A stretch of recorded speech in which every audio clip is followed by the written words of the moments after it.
क्या बातचीत की मैंने कि आर्टिकल 250 प्रोवाइड्स फॉर व्हाट, कि अगर इमरजेंसी प्रोक्लेम की गई है तो ऐसे केस में पार्लियामेंट उन मामलों पर भी लॉ बना सकती है जो स्टेट लिस्ट में दिए हुए हैं।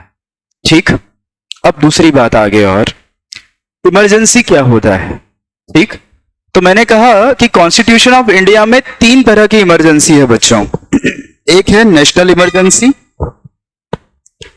दूसरी है स्टेट इमरजेंसी, और तीसरी है फाइनेंस इमरजेंसी। ये क्या होती है, वन बाय वन समझते हैं। फाइनेंशियल इमरजेंसी का मतलब है देश में अब लोगों के पास पैसा नहीं है, country is not able to pay off its liabilities as it is in case of Pakistan. As it is in case of Pakistan, जहां पर फाइनेंशियल इमरजेंसी है वहां पर पैसा नहीं। अनुभव, अगर स्टेट इमरजेंसी की मैं बात करता हूं तो इसका मतलब होता है विधानसभा का भंग होना। विधानसभा का भंग होना मतलब डिसॉल्यूशन ऑफ स्टेट असेंबली। क्या कहा जाता है, सारे के सारे विधायक इस्तीफा दे चुके हैं। सारे के सारे विधायक, विधायक समझते हैं, ठीक है, हमारे चाचा विधायक हैं। तो विधायक बेसिकली एमएलए। तो जब लेजिस्लेटिव असेंबली डिसॉल्व हो चुकी है तो उसे कहा जाता है बच्चों स्टेट मशीनरी अब इनइफेक्टिव हो चुकी है या डिसॉल्व हो चुकी है। और तीसरा है बच्चों नेशनल इमरजेंसी, जिसे हम कहते हैं जब एक्सटर्नल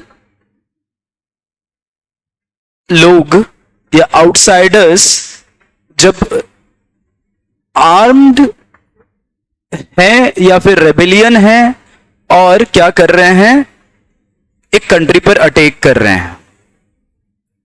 ठीक है, या फिर इंटरनली भी लोग एक दूसरे के जान के दुश्मन हैं। दैट मीन्स 1984 में नेशनल इमरजेंसी लगी थी बच्चों। कब, 1984 में। किसकी डेथ हुई थी 1984 में, इंदिरा गांधी। ठीक है, तब कहा जाता है कि सिखों को ऐसे तलवारों से ऐसे ही काट दिया था। ठीक है, तो ऐसे सिर्फ बाहरी अटैक हो ये जरूरी, इंटरनली भी अगर डिस्टरबेंस है तो उसे क्या कहा जाता है दोस्तों, नेशनल इमरजेंसी। तो इमरजेंसी कितने प्रकार की हो गई, 3। ठीक है, पर सर जब हम आर्टिकल 250 में जिस इमरजेंसी की बात करते हैं वो कौन सी इमरजेंसी है, दैट इज नेशनल इमरजेंसी बच्चों। फाइनेंशियल इमरजेंसी आएगी तो आपके पास पावर नहीं आएगा, स्टेट इमरजेंसी आएगी तो भी पावर नहीं आएगा, नेशनल इमरजेंसी के केस में ही आपके पास पावर आएगा। मतलब अगर मैं कॉन्स्टिट्यूशन ऑफ इंडिया में कहीं भी अगर ये शब्द यूज कर लूं that is proclamation of emergency, तो इट इज इंप्लाइड कि मैं कौन सी इमरजेंसी की बात कर रहा हूं, I am talking about national emergency. इसका मतलब या तो इंटरनली डिस्टर्ब्ड है मामला या फिर इंडिया पर अटैक हुआ है। तो जब जब पाकिस्तान और इंडिया का वॉर हुआ है तब तब नेशनल इमरजेंसी लगाई गई है। जैसे 1999 कारगिल, 1971, 1965, ठीक है, China war, Indo China war, India Pakistan का वॉर, जब जब भी हुए बच्चों तब तब क्या हुए हैं, नेशनल इमरजेंसी लगाई गई है। और ऐसे केस में सारे पावर्स किसके पास चले जाते हैं, पार्लियामेंट के पास चले जाते हैं। तो थोड़ा सा लिखिएगा फिर अपन स्पाइरल या मॉड्यूल पढ़ते हैं। लिखना शुरू कीजिए बच्चों। Article 250, article 250 proclamation of emergency.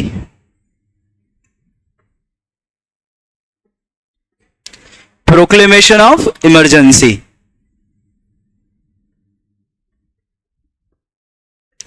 Bracket में लिख देना नेशनल इमरजेंसी अंडर आर्टिकल 352।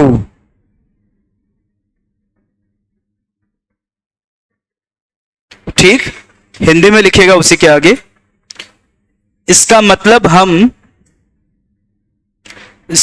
हम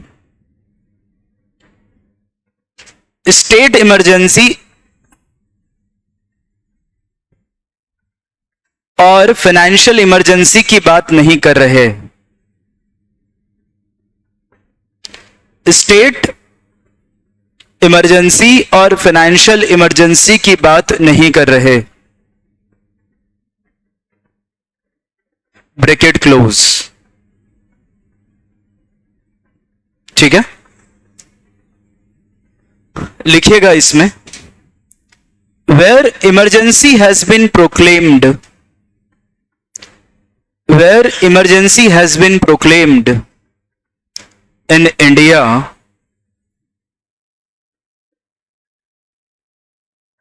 under Article 352,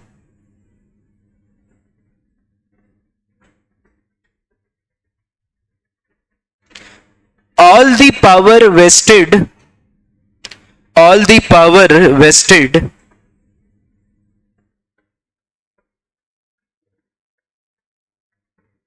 with the state legislature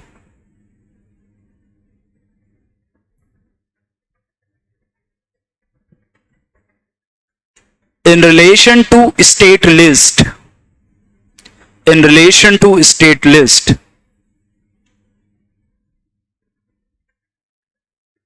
shall be vested with the parliament.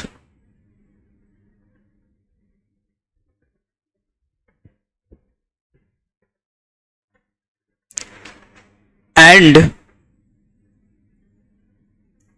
in exercise of such power,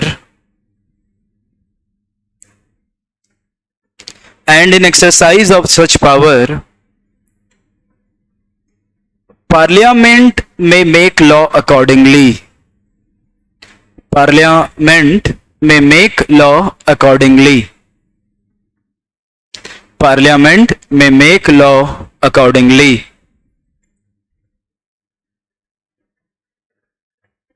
राजादित्य Rathore. ठीक है बेटा, ठीक। ये सेकेंड सिचुएशन है जहां स्टेट लिस्ट के पावर कौन एक्सरसाइज कर सकता है? पार्लियामेंट। ठीक है, अब एक डाउट रेज किया है अभिषेक पाल ने, सुनिएगा, कि सर लॉ तो किसने बना दिया? पार्लियामेंट ने। तो एक दिन तो ऐसा होगा जिस दिन ये प्रोक्लेमेशन सीज हो जाएगी, प्रोक्लेमेशन सीज हो जाएगी, तो उसके बाद ये लॉ कब तक वैलिड है? मेरी बात समझिए, मैंने क्या कहा कि चलो प्रोक्लेमेशन ऑफ इमरजेंसी, और इमरजेंसी कौन सी है? नेशनल इमरजेंसी है, स्टेट इमरजेंसी नहीं और फाइनेंशियल इमरजेंसी नहीं, क्योंकि इसकी डेफिनेशन दे रखी है कॉन्स्टिट्यूशन ऑफ इंडिया में कि जब भी प्रोक्लेमेशन ऑफ इमरजेंसी शब्द यूज होगा तो आपको कौन सी यूज करनी है? नेशनल। That is article 352। मैं मन से नहीं बोल रहा। पर on cessation of such proclamation ये लॉ कब तक वैलिड रहेगा? तो जब आप आर्टिकल नंबर बच्चों 250 पढ़ोगे तो यू विल फाइंड कि यह लॉ 6 मंथ तक रहेगा आफ्टर सीजेशन ऑफ प्रोक्लेमेशन। ठीक है, आफ्टर सीजेशन ऑफ प्रोक्लेमेशन। ये नोट्स में थोड़ी सी मिसप्रिंट है बच्चों, ये पहला है और ये दूसरा है, ये पहला है और ये दूसरा है। ठीक है, ये ऊपर नीचे हो गए। ठीक, तो एक पैराग्राफ और लिखेंगे।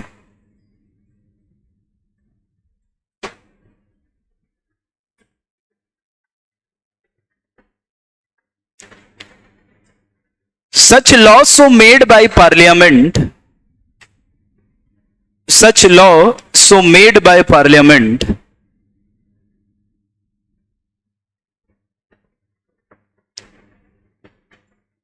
shall remain valid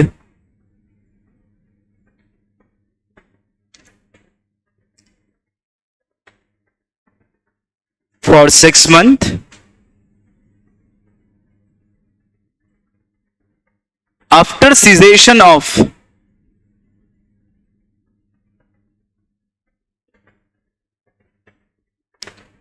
such proclamation, after cessation of such proclamation.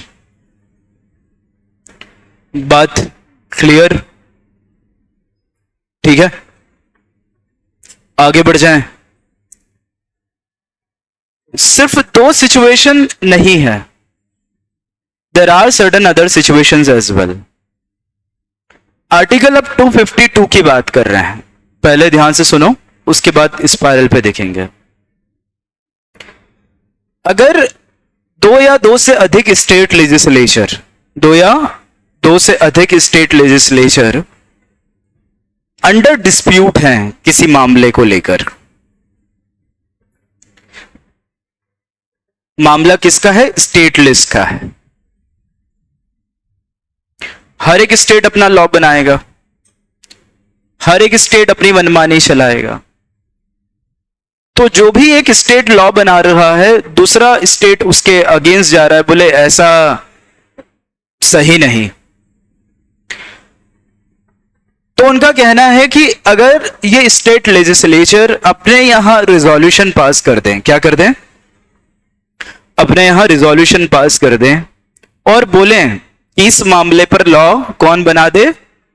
Parliament. तो फिर पार्लियामेंट बना पाएगी, हमारा डिस्प्यूट सॉल्व हो जाएगा। मेरी बात समझ में आ गई? फिर से, जैसे एमपी अगर कोई लॉ बना रहा है और वो कौन सी नदी को लेकर है, मान लो नर्मदा को लेकर है, ठीक है, तो हम क्या बोलेंगे कि एमपी में ही पानी रोको ताकि यहां पर नहरें बने, यहां पर क्रॉप्स बेहतर हो। बट गुजरात क्या कहेगा कि अगर तुम सारा पानी एमपी में रोक लोगे तो यहां पर क्रॉप्स का क्या होगा? दोनों क्या कर रहे हैं? डिस्प्यूट कर रहे हैं।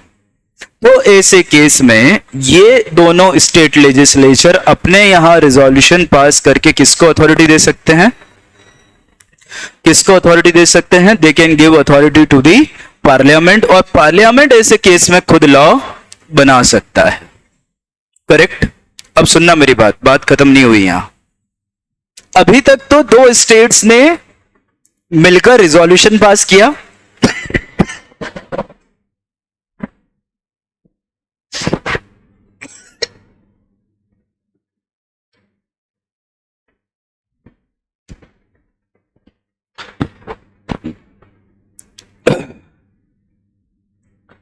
अभी तक दो स्टेट्स ने मिलकर रिजोल्यूशन पास किया कि पार्लियामेंट आप लॉ बना दें।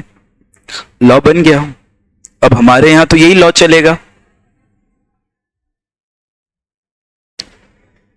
लेकिन अगर दूसरे लेजिस्लेचर चाहें तो अपने यहां रिजोल्यूशन पास करके इस लॉ को अडॉप्ट कर सकते हैं।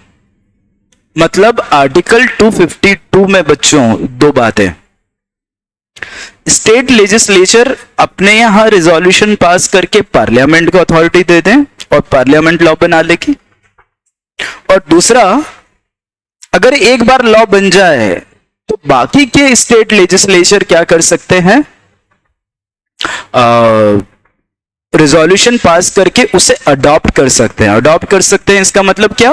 कि जो लॉ पार्लियामेंट ने बनाया है उन दो स्टेट्स के लिए, आज से वह हमारा भी लॉ है। मेरी बात समझ में आ गई? तो मतलब आर्टिकल 252 में ऐसी दो बातें हैं। एक बात तो स्टेट लेजिस्लेचर रिजोल्यूशन पास करके अथॉरिटी देंगे, और दूसरी बात क्या है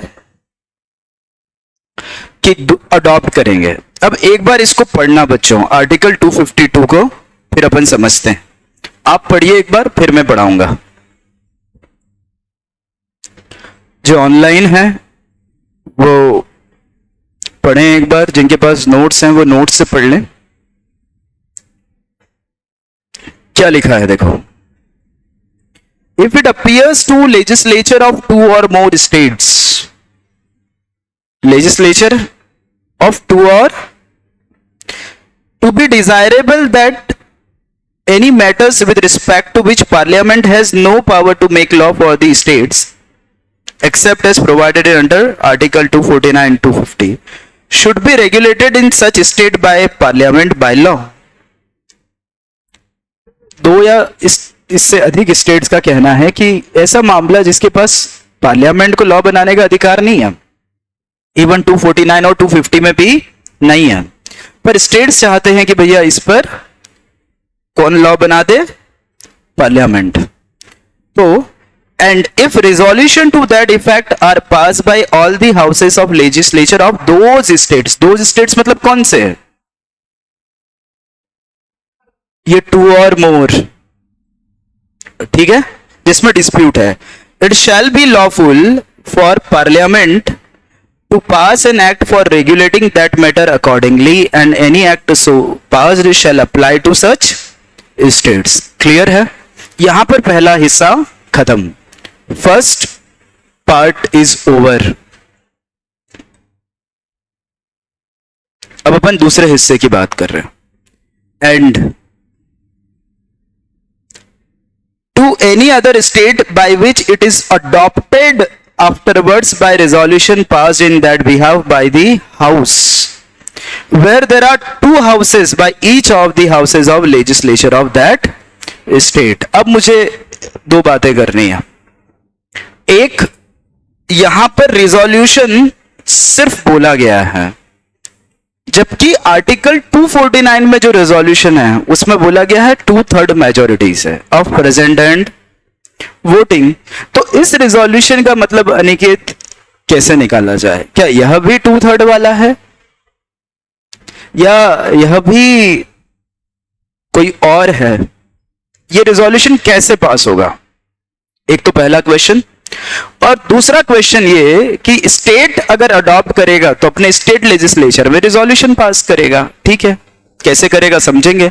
2/3 से है, मेजोरिटी से है, स्पेशल मेजोरिटी से है, वो समझेंगे अपन. दूसरा क्वेश्चन ये कि जहां दो हाउसेस हैं स्टेट में, तो दोनों हाउसेस की हां चाहिए, तब जाकर वो अडॉप्ट हो पाएगा, वरना नहीं हो पाएगा.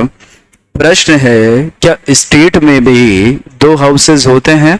और अगर हैं तो अमन पटेल, ऐसे कौन कौन से स्टेट हैं जहां पर दो हाउसेस हैं? चूंकि आप CSWT पढ़ के आए हैं, पास हो के आए हैं, तो सोचा मैंने आपसे पूछूं. एक बाइकैमरल और यूनिकैमरल का कॉन्सेप्ट पढ़ा होगा, नहीं क्या? नहीं, नहीं, बिल्कुल नहीं. ऑनलाइन किसी ने पढ़ा है क्या बाइकैमरल और यूनिकैमरल? No idea. ठीक है, पहले इसको लिख लेते हैं फिर बातें करते हैं. ठीक है, चलिए आर्टिकल 252 लिखना शुरू कीजिएगा. क्या यार बच्चों, यार सर आप ज्यादा उम्मीदें लगा के बैठे हो. नहीं नहीं, वो तो CSWT हम यही मान के चलते हैं कि बच्चा 12वीं पास करके आया है. CSWT का फर्क नहीं है, बस ये है कि बच्चों CS एग्जीक्यूटिव अगर आप आए हो तो आप सीखने के मूड से आए हैं, बस ये बात ध्यान रखिएगा, क्योंकि बहुत सारी चीजें हैं जिस पर बात की जा सकती है. तो you have to be pro into learning, pro max. चलिए आर्टिकल 252 की बात करना है. चेतन नहीं मिलेगा गूगल पे, मेरे को पता है. अच्छा, तो वो वाला ढूंढ रहा है. ठीक है, लिखिएगा आर्टिकल 252 में, वेयर टू और more state legislature, where two or more state legislature pass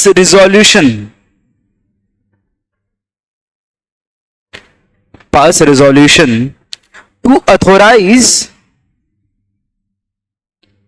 parliament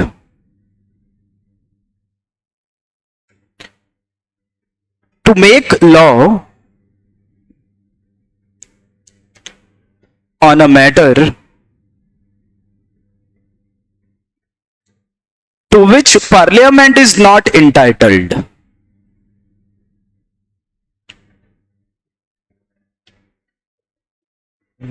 To which parliament is not entitled.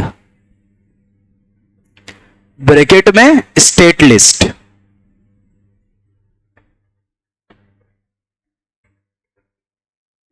ठीक है, comma, the parliament in exercise of such power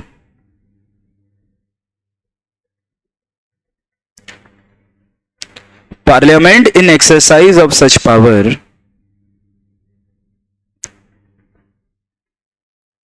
may make law to regulate such matter. Make law to regulate such matter. Paragraph change करना. Even other states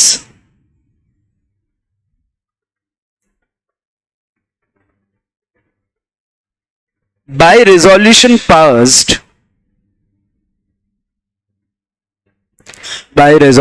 passed in the state legislature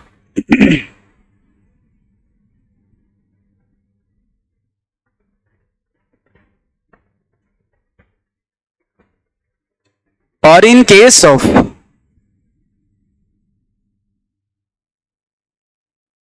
bicameral BICAMERAL bicameral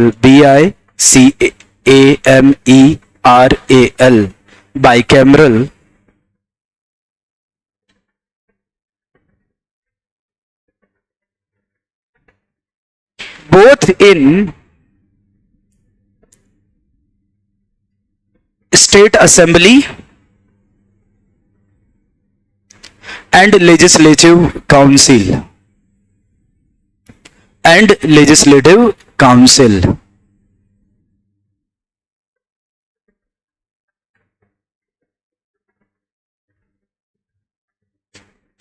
ठीक है. अब एक last point और, उसके बाद बात करेंगे इस पे. लॉ तो किसने बना दिया? पार्लियामेंट ने. करेक्ट है. क्यों बनाया? क्योंकि दो या दो से ज्यादा स्टेट लेजिस्लेचर ने रिजोल्यूशन पास करके बोला था, तो बना दिया. बाकी अदर स्टेट्स ने भी क्या कर लिया? रिजोल्यूशन पास करके अडॉप्ट कर लिया, तो वहां पे भी यही लॉ लगने लगा. क्या बाद में स्टेट लेजिस्लेचर अब मुकर सकता है? अब नहीं बच्चों. अब जैसे आर्टिकल 249 में जो पावर था, वो तो जैसे रिजोल्यूशन खत्म हुआ, लॉ अपने आप खत्म. आर्टिकल 250 में भी जैसे रिजोल्यूशन खत्म हुआ, मतलब प्रोक्लेमेशन खत्म हुई, उससे 6 महीने के बाद अपने आप खत्म. करेक्ट है. यहां अपने आप खत्म नहीं होगा. अगर अब खत्म होगा तो सिर्फ पार्लियामेंट खत्म कर सकती है, स्टेट लेजिस्लेचर नहीं. अगर आपने एक बार अनुमति दे दी पार्लियामेंट को, तो अब सबका मालिक पार्लियामेंट है. उस मामले को अब पार्लियामेंट ही बदल सकता है. स्टेट लेजिस्लेचर के पावर्स फॉरगो हो जाएंगे या फॉरफिट हो जाएंगे. करेक्ट. एक पैराग्राफ और लिखिए.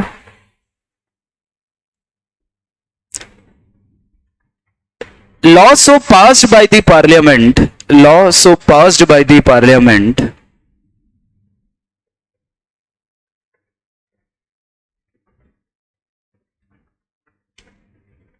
now shall be amended or altered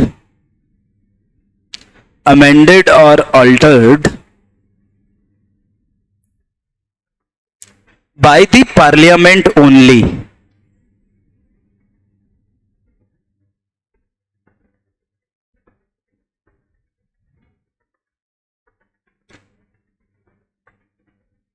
Comma,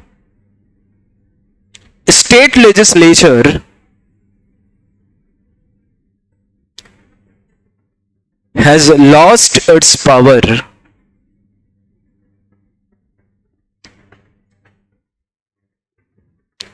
in respect of this matter. Power खत्म.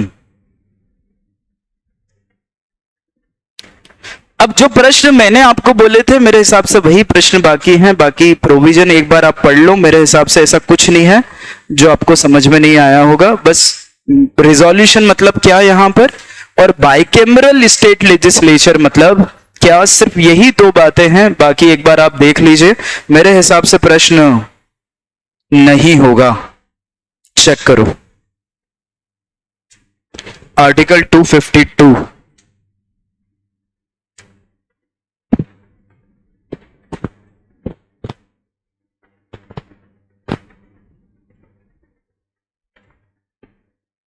आराम से पढ़ लो एक बार।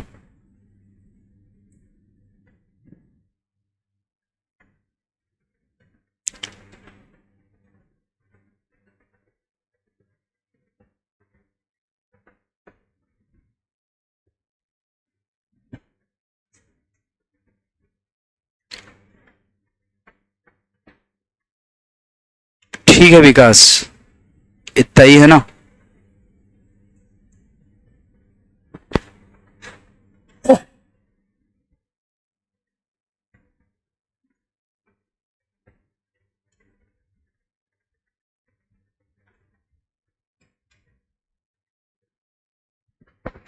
बच्चे बहुत गालियां देते हैं यार मन मन में, नहीं क्या? हाँ सर, आपको कैसे पता चल जाता? बीमार हो जाओ, खांसी छींके, तो समझ में आता है बच्चे गाली दे रहे हैं। जैसे गांव में कहा जाता है हिचकी आती है तो बोले कोई याद कर रहा है, खांसी छींके चले तबीयत खराब हो जाए तो बोले बच्चे गाली दे रहे हैं। ये मैंने डिसाइड किया है, मैंने बनाया है। अब सिर्फ सुनना है ध्यान से जो बात बोल रहा हूं, शांति। कंपनीज एक्ट में बच्चों दो तरह के रिजोल्यूशन होते हैं, ऑर्डिनरी रिजोल्यूशन और स्पेशल रिजोल्यूशन। सहमत है?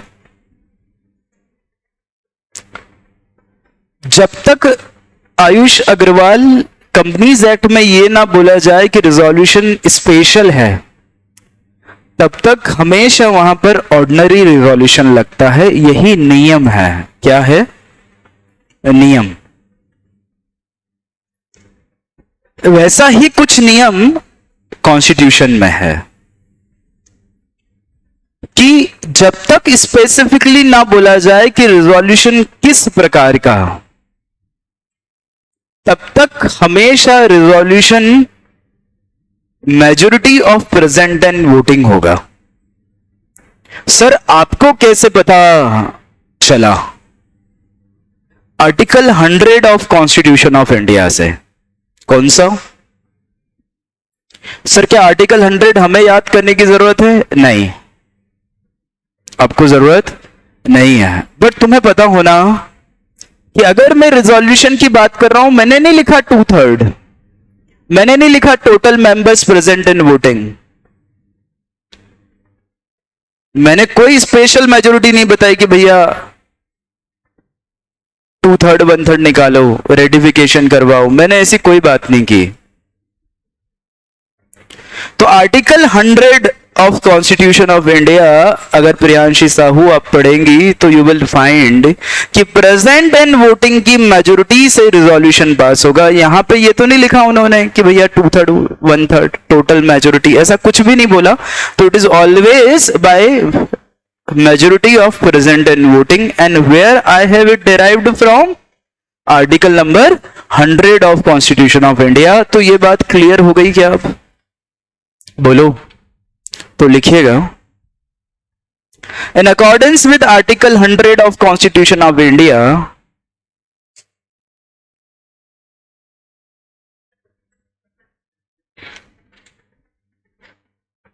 अभी लिख ले, in accordance with article 100 of constitution of India, unless otherwise specifically provided, unless otherwise specifically provided.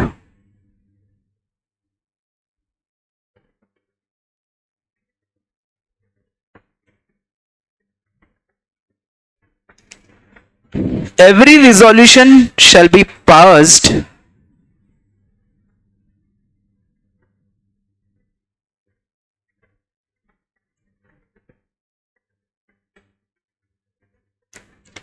by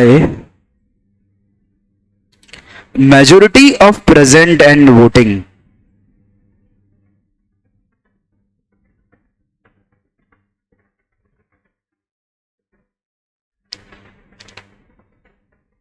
Majority of present and voting in case of parliament.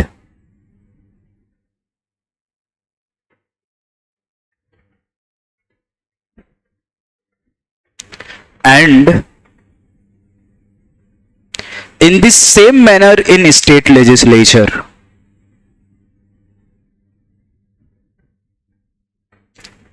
तो घर जाके क्या पढ़ोगे बच्चों?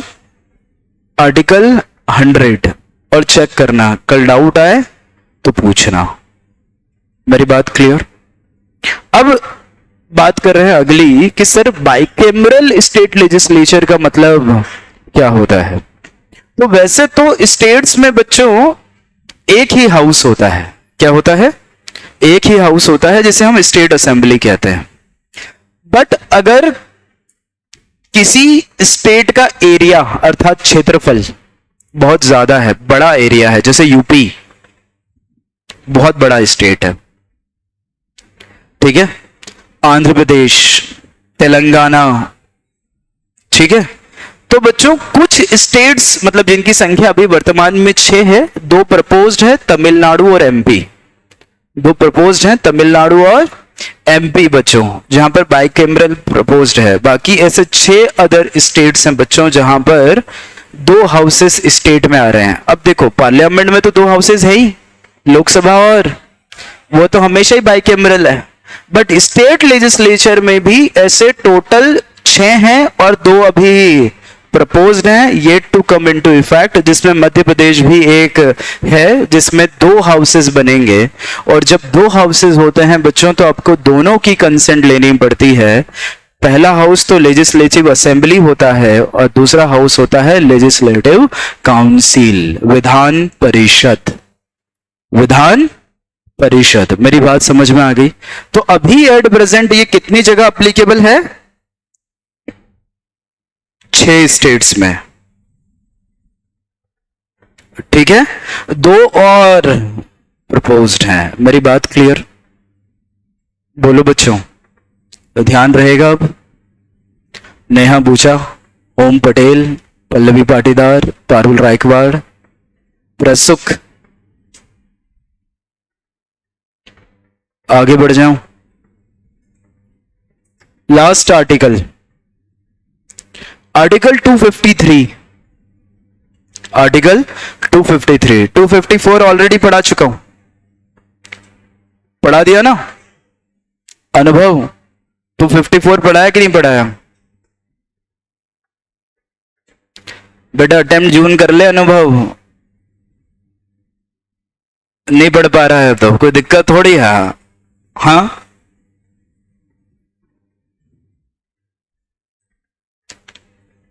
टू 253 क्या कहता है कि मामला अगर इंटरनेशनल मैटर का है, किसका है?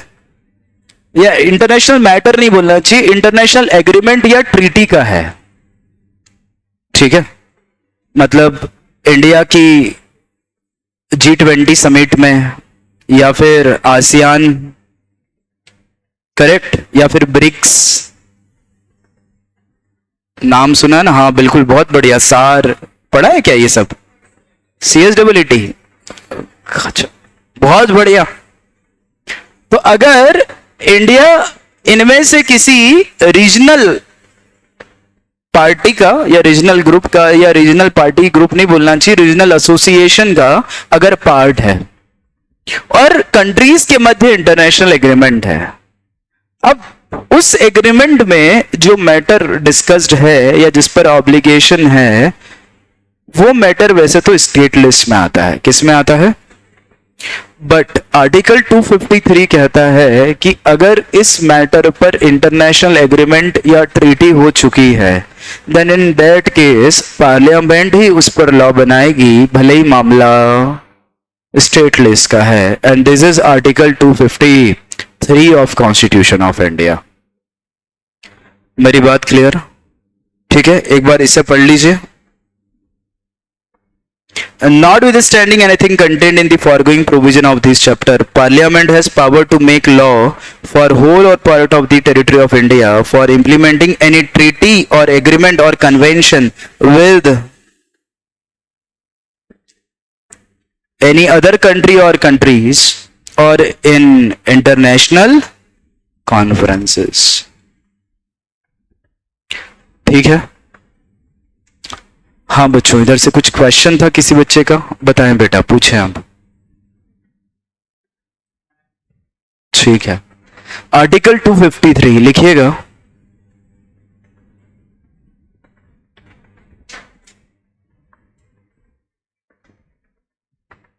विकास, कॉपी ऐसे मोड़ मत बेटा।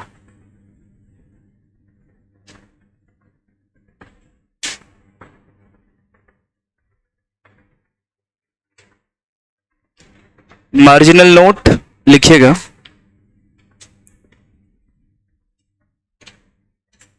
To give effect to international agreement, to give effect to international agreement,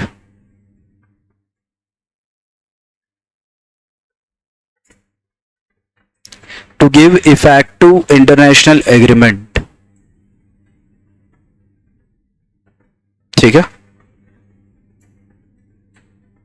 लिखिएगा इसमें आगे। Even if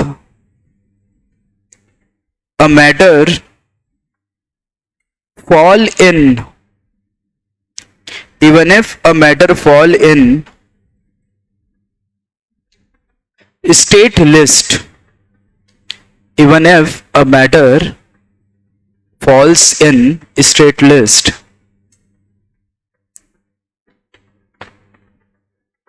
the parliament is entitled to make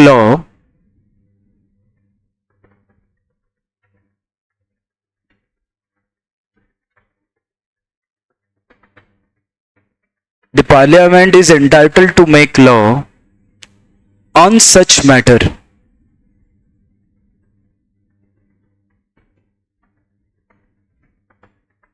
if India has entered into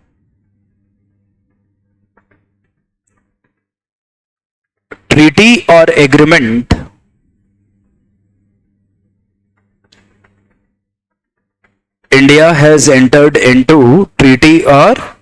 agreement with another country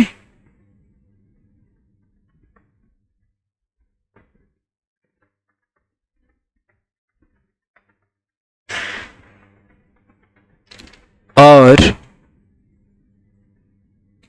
in relation with which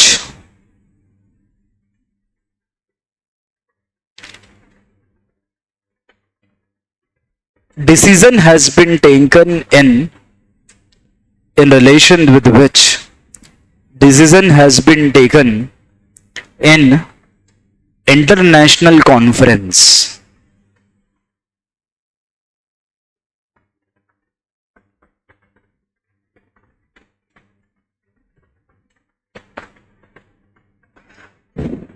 ठीक है, खत्म बात। अब सुनना, अगर प्रश्न ये आए कि स्टेट लिस्ट में दिए हुए मामलों पर सिर्फ स्टेट लेजिस्लेचर के पास ही पावर है और इसका कोई एक्सेप्शन नहीं है, तो आपका जवाब क्या होगा? जवाब होगा गलत। ऐसे कुछ केसेस हैं जहां पर स्टेट लिस्ट में दिए हुए मामलों पर भी पार्लियामेंट का अधिकार है, तो सोल जुरिस्डिक्शन और इन ऑल केसेस ऐसा नहीं है। ये बात ध्यान रखिएगा। आर्टिकल कौन से पढ़े? 249, 250, 252 और 253। 254 दूसरा है बेटा, रिपग्नेंसी का। 246 के साथ पढ़ाया था, चेक कर एक बार। फिर से वो बेटा 246 में है। हाँ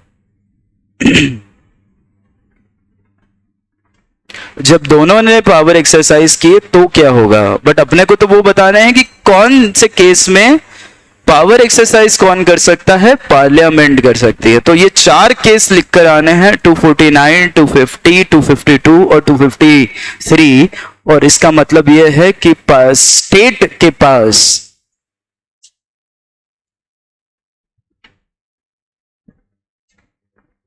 भले ही कहने को एक्सक्लूसिव पावर है, पर ऐसा नहीं है। देयर इज अ पॉसिबिलिटी कि ये पावर किसके पास चले जाए, पार्लियामेंट के पास चले जाए। तो बस ये आखिरी लाइन लिखकर सम अप करेंगे और तीसरी हेडिंग शुरू करेंगे। लिखना एक आखिरी line, that means paragraph change करके, हाँ,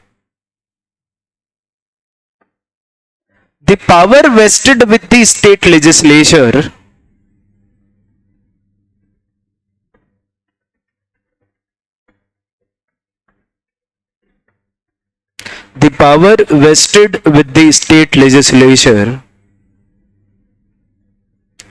under article 246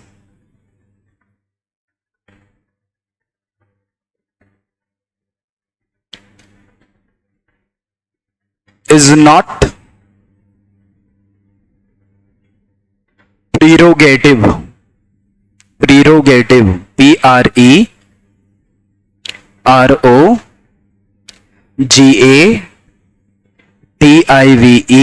प्रीरोगेटिव, जन्म सिद्ध अधिकार बोलते हैं इसे। ठीक है, हिंदी में भी लिख लेना अगर याद ना रहे तो। Prerogative of state legislature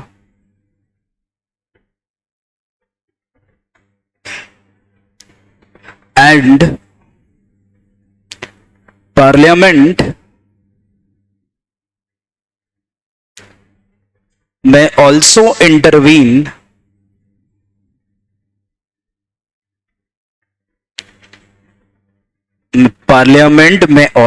intervene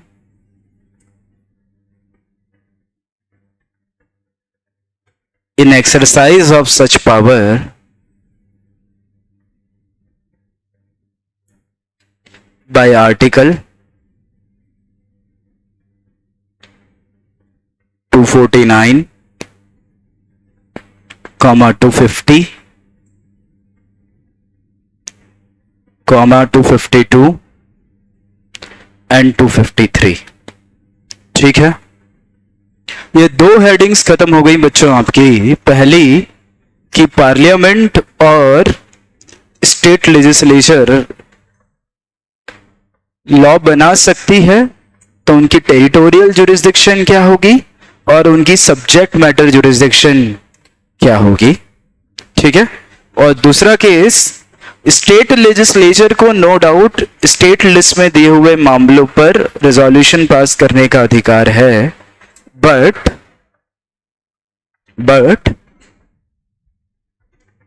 ऐसा नहीं है कि पार्लियामेंट इनमें इंटरवीन नहीं कर सकती। ये 4 केस ऐसे हैं जहां पार्लियामेंट इंटरवीन करेगी और ये पावर स्वयं एक्सरसाइज कर सकती है। ठीक है,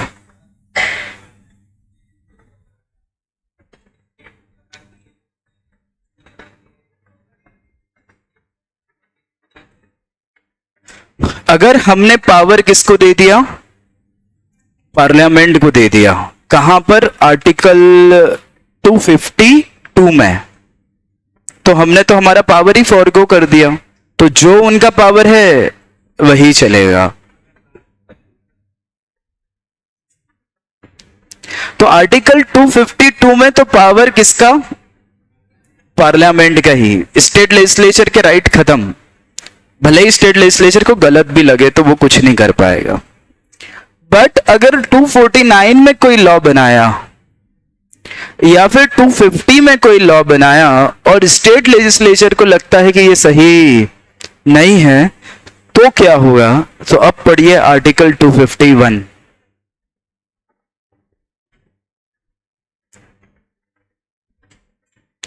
आर्टिकल 251, जहां पर पार्लियामेंट ने कहा लॉ बनाए 249 में और 250 में। 252 में तो तुम उसका कुछ भी बिगाड़ नहीं पाओगे, क्योंकि आपने तो अपने राइट फॉरगो कर दिए थे, आपने खुद ने कंसेंट दिया, ठीक है। पर 249 और 250 में ऐसा हो सकता है।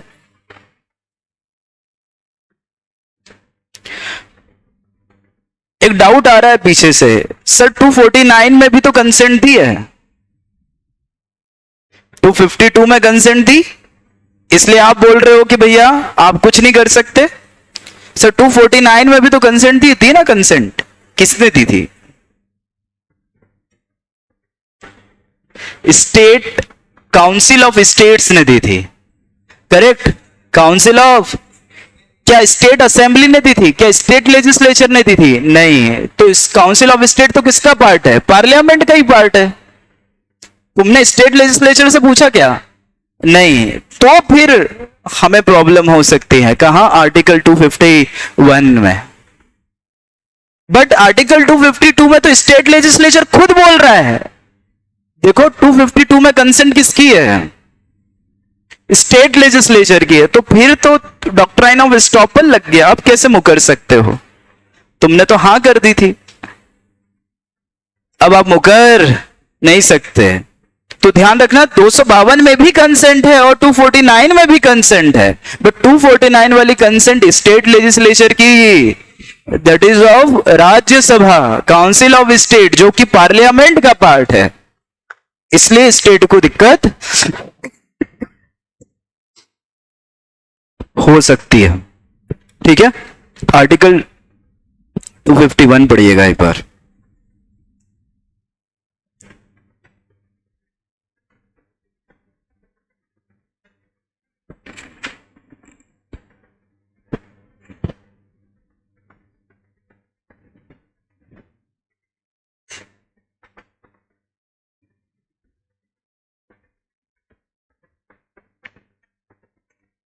आपको समझ के बताना है, दिख नहीं रहा हो तो मैं इसको थोड़ा सा एनलार्ज कर देता हूं।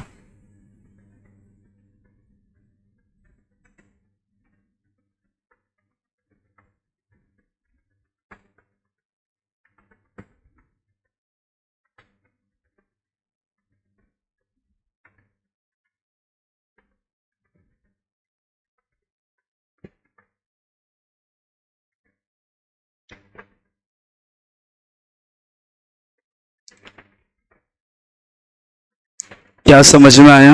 सर इतनी अंग्रेजी अच्छी नहीं हमारी, थोड़ा सा इंतजार करें, समय के साथ साथ हो जाएगी अच्छी। प्रसुक जैन, आप बताएंगे इसका मतलब क्या है? अनुभव ने बोला मुझे कि प्रसुक से पूछो सर, तो मैंने कहा ठीक है प्रसुक से पूछ लेता हूं।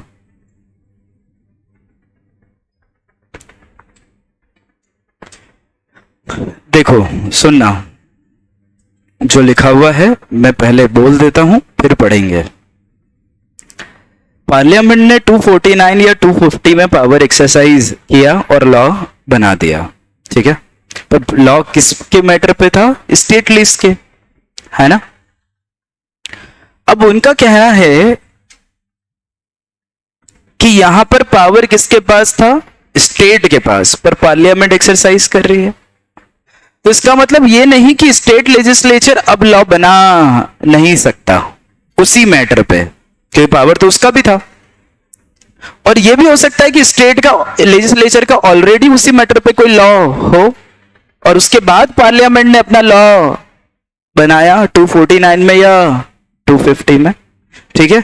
तो अगर पार्लियामेंट ने लॉ बनाया है, हो सकता है स्टेट लेजिस्लेचर का लॉ पहले था या हो सकता है बाद में बने, तो उनका कहना है पार्लियामेंट का लॉ प्रिवेल करेगा, पार्लियामेंट का लॉ प्रिवेल करेगा। कब तक?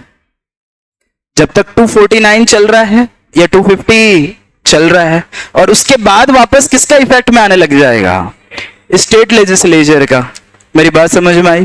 तो 249 वाला अगर है लॉ पार्लियामेंट का, तो वो कब तक चलेगा? रिजोल्यूशन की समाप्ति से 6 महीने बाद में किसका लगने लगेगा? स्टेट लेजिस्लेचर का।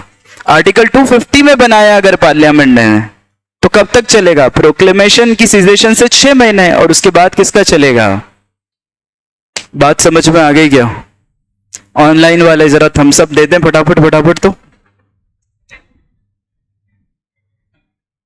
तो फिर जब तक एक्सटेंड होगा तब तक। क्या आर्टिकल 251 क्लियर? अब एक बार आराम से पढ़ें, देखो मैं पढ़ता हूं। नथिंग इन आर्टिकल 249 एंड 250, मतलब 249 और 250 में जो भी लिखा है उससे कोई मतलब नहीं। shall restrict the power of legislature of state to make any law which is under this constitution it has power to make।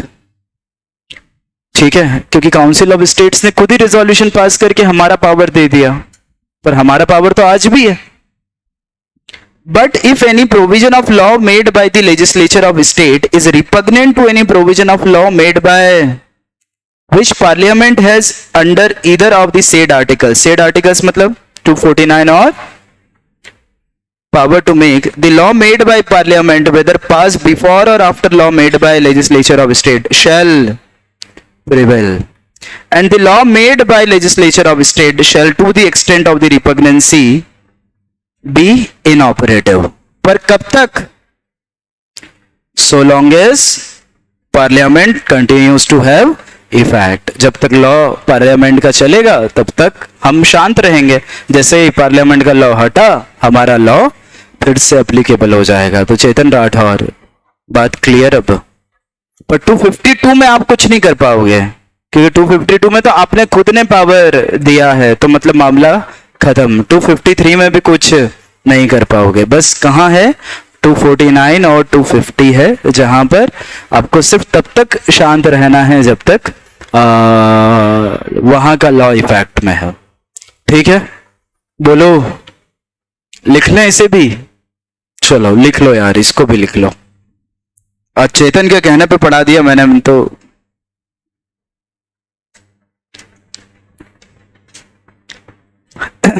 Heading डालिएगा article 251।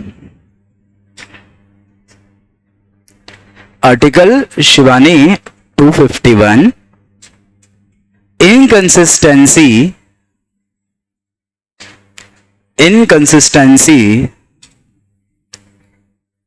between the law made by parliament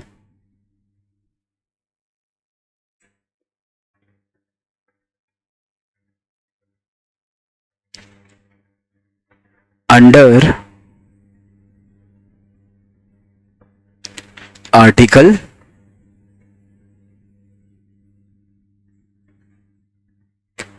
249 और 250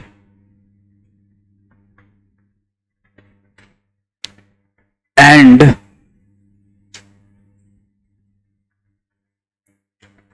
in the law made by state legislature।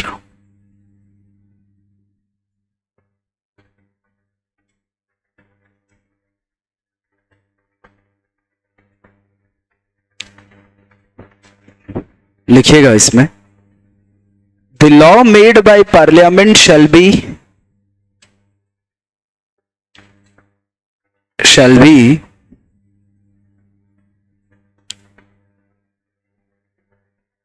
given overriding effect।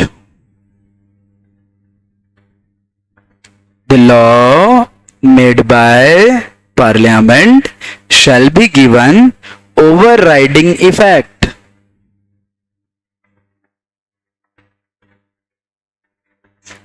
till such law is operative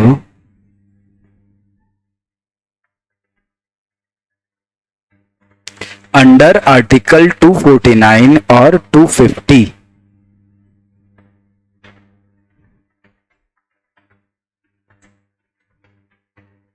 thereafter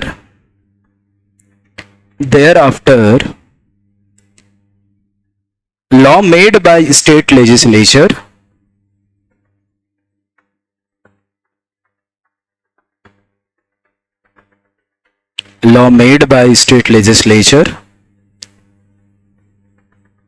whether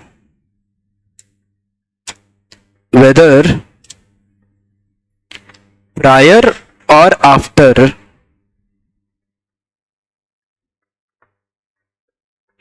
law of parliament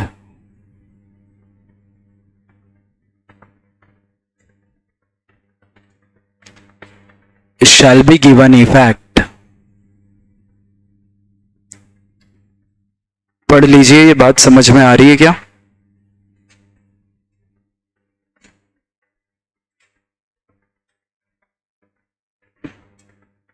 एक आखिरी सवाल है अभिषेक पाल का, ये खत्म कर दें फिर आगे बढ़ेंगे। क्या बात समझ में आ गई? ठीक है ये बात। प्रणव कुमार, आखिरी सवाल सर, 254 में और 251 में क्या अंतर है? किसका प्रश्न है? अभिषेक पाल, नाम तो सुना ही होगा। सो कौन है?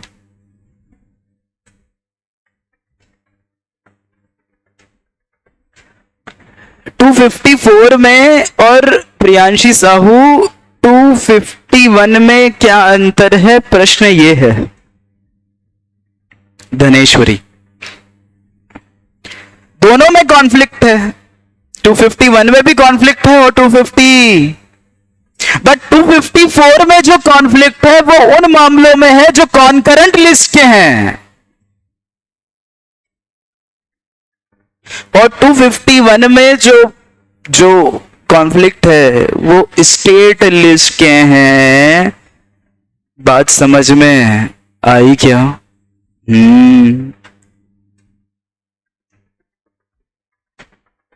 ठीक है। तो 254 में अगर हमने बात की थी तो मैंने कहा था स्टेट भी पावर एक्सरसाइज कर रहा है और पार्लियामेंट भी कर रहा है, पर कौन से पावर? जो कॉन्करेंट लिस्ट में है। और 251 में जिन पावर्स की मैं बात कर रहा हूं वो स्टेट लिस्ट के थे, जो किसने एक्सरसाइज किए? पार्लियामेंट में। और फिर कॉन्फ्लिक्ट आए तो 251 है और कॉन्करेंट के पावर है तो 250। डाउट तो नहीं होगा? देखो, हो सकता है लिख लेना साइड में कहीं, अपने आप को बुद्धिमान ना समझे, ये लॉ है बेटा, ठीक है? पढ़ो और भूलो, पढ़ो और भूलो, ठीक है? तो लिख लेना साइड में। आर्टिकल 254 कॉन्करेंट लिस्ट के मैटर से डील करता है। आर्टिकल 254 कॉन्करेंट लिस्ट के मैटर से डील करता है।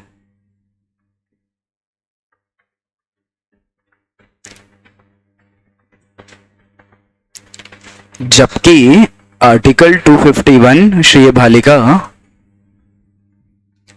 स्टेट लिस्ट के मैटर से डील करता है।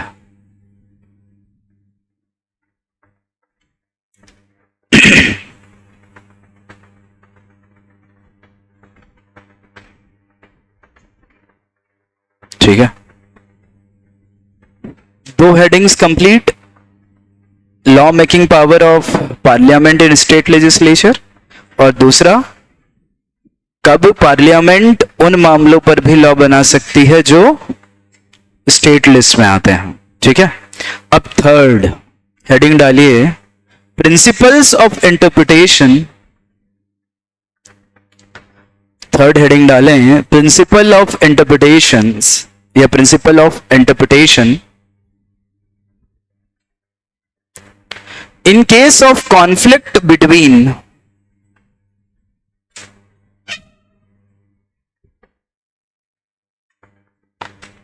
union list and state list, union list and state list,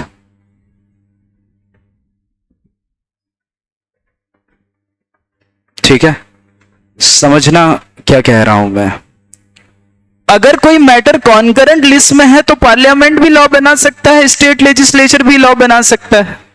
और अगर कोई गलती हो जाए, कोई कॉन्फ्लिक्ट आ जाए, तो किसका आर्टिकल 254 लग जाएगा, बात खत्म है ना। अरे वही होगा ना, सोच लो। अगर कॉन्करेंट लिस्ट में कोई मैटर है तो पार्लियामेंट भी लॉ बना सकता है, स्टेट लेजिस्लेचर भी लॉ बना सकता है। जो बच्चे ऑनलाइन हैं गौर फरमाइएगा, दोनों लॉ बना सकते हैं। लड़ाई हो गई, डिस्प्यूट हो गया, कॉन्फ्लिक्ट हो गया, तो इन दैट केस 254 अप्लाई कर जाएंगे और काम हो जाएगा। Parliament should be given priority, और अगर प्रेसिडेंट की कंसेंट ले ली जाए तो स्टेट लेजिस्लेचर। बट अगर ऐसा कोई मैटर है जो पार्लियामेंट की यूनियन लिस्ट में भी आ रहा है और कहीं ना कहीं वो स्टेट लिस्ट में भी आ रहा है, ठीक है, अब पार्लियामेंट बोलती है लॉ मैं बनाऊं, स्टेट लिस्ट बोलती है, स्टेट लेजिस्लेचर बोलता है कि लॉ मैं बनाऊं। और ऐसी भी कोई घटना घटित नहीं हुई है जो 249 में आती है या 250 में आती है या 252 में आती है या 253 में आती है। अगर यहां भी आ जाए तो अपन बोल देंगे कि पार्लियामेंट ही लॉ बनाएगी, करेक्ट है। पर ऐसी भी कोई मामला है नहीं। तो अब ये दोनों लड़ रहे हैं। जैसे उदाहरण के लिए मान लो कॉलेज स्टेट लिस्ट में है और हायर एजुकेशन पार्लियामेंट की लिस्ट में। अब यार हायर एजुकेशन और कॉलेज एक ही लग रहा है, हाँ नहीं लग रहा, लग रहा है ना।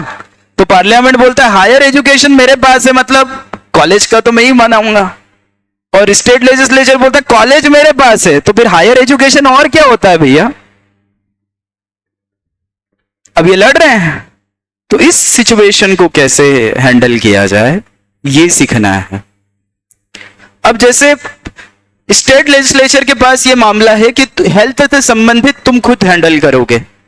हेल्थ से संबंधित मैटर, गांव में चिकित्सालय, अस्पताल, रुग्णालय, अब जो भी नाम से जाने इन्हें, है ना, किसका काम है, मान लो स्टेट लेजिस्लेचर का, ठीक है। हेल्थ तो बहुत सारी स्कीम आती है, बेटी बचाओ बेटी पढ़ाओ, जच्चा बच्चा, अरे हाँ तुम हंस रहे हो, यस, स्टेट लाता है। स्टेट ने बोला कि भैया हॉस्पिटल के आसपास दूर दूर तक कोई शादी ब्याह नहीं करेगा। बोले क्यों, बोले गाने बजते हैं, पटाखे फूटते हैं, आवाज आती है, आदमी नहीं मरता हो तो मर जाए, ठीक है। अब यार लाउड स्पीकर पे रोक टोक पार्लियामेंट का पावर है, किसका पावर है। और स्टेट लेजिस्लेचर क्या बोल रहा है कि भैया हाई कोर्ट के आसपास, हॉस्पिटल के आसपास हेल्थ के पर्पज से तुम लाउड स्पीकर यूज नहीं करोगे। तो कौन यूज कर रहा है, स्टेट बोल रहा है, लॉ बना दिया स्टेट लेजिस्लेचर ने, किसके मामले पर, पार्लियामेंट के, कॉन्फ्लिक्ट कर रहे हैं। तो क्या किया जाए। तो बेसिकली मैं कौन से कॉन्फ्लिक्ट की बात कर रहा हूं यहां पर, या जो मैं कल से बातचीत शुरू करूंगा वो किसका कॉन्फ्लिक्ट है, यूनियन लिस्ट और पार्लियामेंट की, मतलब पार्लियामेंट की लिस्ट और स्टेट की लिस्ट। मैं कॉन्करेंट लिस्ट की कॉन्फ्लिक्ट की बात नहीं कर रहा क्योंकि वहां तो 254 लगा दोगे, ठीक है। तो अब आयुष अग्रवाल क्या किया जाए, कल पढ़ा जाए, हाँ चलो इसके आगे अब कल बात करेंगे। आज के लिए धन्यवाद, शुभ दिन। नीतू, चलिए रोहित सर की क्लास है अभी, कोई डाउट हो तो कल डिस्कस करेंगे। आज के लिए सभा समाप्त।